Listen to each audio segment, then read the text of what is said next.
Welcome to Science Conversations. I'm Kaysie Vokurka. Are there problems with the Big Bang Theory? Joining me to discuss part 3 of this topic is Dr. John Ashton. Welcome to the program once again. Hello, Kaysie. Dr. John Ashton has written a book entitled Evolution Impossible, 12 Reasons Why Evolution Cannot Explain the Origin of Life on Earth. And we've been going through chapter 11 of this book as part of this little set of episodes. And in chapter 11, you tell that there are a number of serious problems with the Big Bang Theory, which are quite technical, which you don't have the ability to go into in this book. And that it's also possible to propose alternative cosmologies or ways of explaining these things because we cannot necessarily prove how the universe came about. We can't test that, like we weren't there, so how do we know? Can you talk about some of those alternative cosmologies? Yeah, sure. Well, this is it. Scientists have recognised, some scientists have recognised the problem with the Big Bang Theory. They propose totally different sort of physics scenarios and different sort of theories to understand the nature of matter and this sort of thing, string theories and so forth like this. But there's also, all of these models working on an expanding universe, but there's also growing evidence now that maybe the universe isn't expanding either now anymore. Okay. And this has been pointed out. There was a number of papers that were published, nearly 2 decades ago now in the American Institute of Physics, particularly at their conference back in 2006. And one of the things was that if the universe really was expanding, then we would expect the time dilation phenomena to be observed. So, for example, we would accept two light curving broadening effects for supernova, that's exploding stars. But now, as we study the light from the supernova light, there's only a single broadband. And these, again, provide strong evidence that the Big Bang never happened. So, again, here we have more evidence that the Big Bang didn't happen. Other data that has also been reported is the brightness measurements from galaxies is consistent with the calculations for a non-expanding universe. So we've got, again, more evidence that even if people are developing models for expanding universe, but hang on, maybe the universe isn't expanding now. The Bible talks about how God did stretch it out, but maybe that stretching has stopped now. And again, this is some interesting observations that we occur. If the Bible says God stretched it out, but it's a supernatural event, then we would not expect necessarily these phenomena to occur because God created it as He wanted it created. Yeah. I think one of the issues is that scientists are desperately clinging to this Big Bang model or some model along this way, particularly involving inflation. They've got to, in all the different models that they have, they've got to somehow have energy and matter expanding in some hypothetical fourth dimension faster than the speed of light. So we've got to have inflation theory. And this really underpins any of these models at this particular time. And it was interesting that a few years ago now, in 2017, some top astrophysicists from Princeton and Harvard published a paper in Scientific American called Pop Goes the Universe. And essentially, in this paper, they said, look, essentially, inflation theory isn't even science. So theoretically, we shouldn't even be teaching the Big Bang Theory in science classes, because it can't be falsified. Right. And there were claims, of course, that, the Big Bang Theory can be falsified. So I thought it was quite interesting to read. When their paper was published in 2017, it caused quite a stir among the scientists because essentially you had these top astrophysicists from Princeton and Harvard, top universities in the world, saying, hang on, there's a major problem. Now, their comment came after the latest data came from the different space telescopes that we had sent out on spacecraft. And when that information came in, journalists were reporting all this, new study supports the Big Bang Theory and so forth. And they went, hang on, this is an incorrect interpretation of the data. The data isn't supporting the Big Bang Theory at all. And that's when they published their paper, Pop Goes the Universe, and listeners can look it up, Scientific American, February 2017. Now, Dr. Jake Herbert, who is also a physicist, he did a summary because it's quite a high technical paper, but I'll just read out his paper that was published. And he wrote, in February 2017, an issue of Scientific American contains an article by 3 prominent theoretical physicists from Princeton and Harvard who strongly question the validity of cosmic inflation, an important part of the modern Big Bang Theory. They argued that inflation can never be shown to be wrong. It cannot be falsified, and therefore inflation isn't even a scientific hypothesis. So this physicist is saying these guys have showed major problems with the Big Bang Theory. It's impossible to prove it wrong.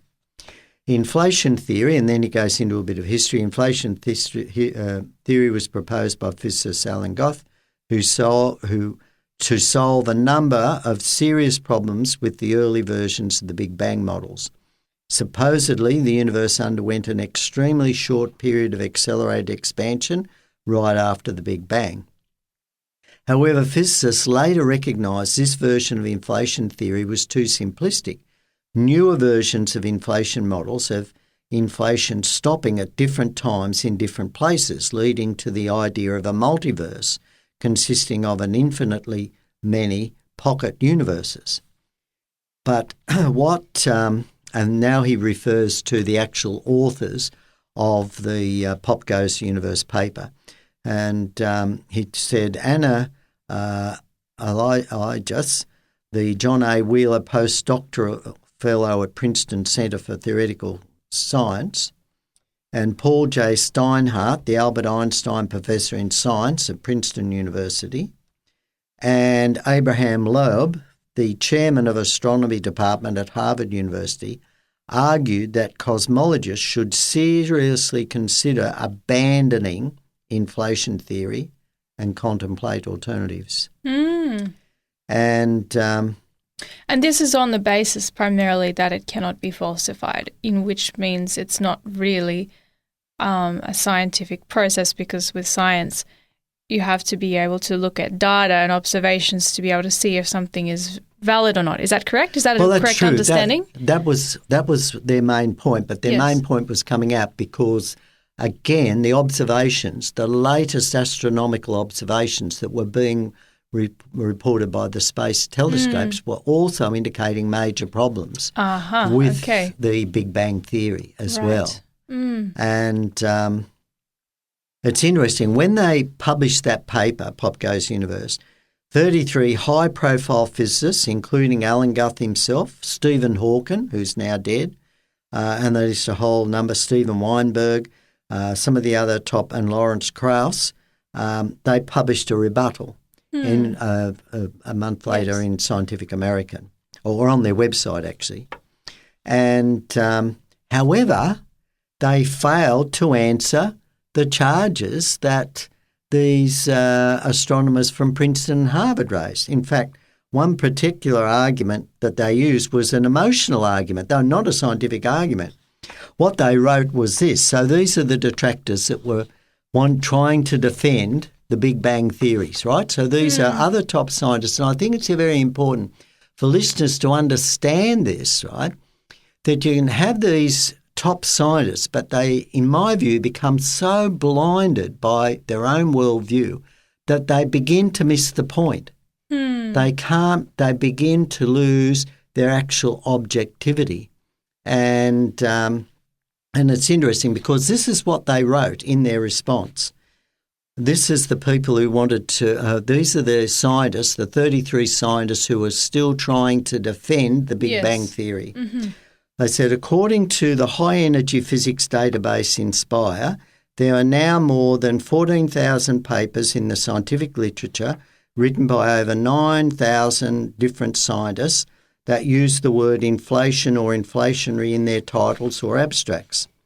Then they say, by claiming that inflationary cosmology lies outside the scientific method, IS and L, they're the authors of the original Pop Goes the Universe paper, are dismissing the research not only of all the authors of this letter, but also that of a substantial contingent of the scientific community. So essentially what they're saying, well, look at all these papers that have been published on the Big Bang Theory and on inflation theory. And so what these guys reply is, however, whether or not inflation theory falls within the scientific method or whether or not it is correct, it's not determined by how many inflation-related papers have been established. We don't arrive at truth by counting noses. You arrive at truth by looking at the evidence. Yes. And we know that, large numbers of people can be wrong. Mm-hmm. And so what they're saying is that they're saying they're trying to defend their situation. They're not providing evidence. They're just saying, well, there's lots of other people that think this way. Yes. But they're still not providing any evidence. And so the author of this review paper says it's understandable that inflation theorists, many who've spent most of their careers working on inflation models, have a deep investment in the subject. But an appeal to the sheer number of inflation papers published is an emotional argument. It's not a logical one. This is and true. This is where the public needs to understand. Just because a whole lot of scientists are speaking out and saying for this or that, it doesn't mean that it's right. Yes. We need to really look at the evidence. Where is the evidence pointing to? And quite clearly, when we look at the models of the origin of the universe, they can't explain it. No known model in physics or astronomy can explain our origin of the universe, and the data fit the observed way the universe is set up.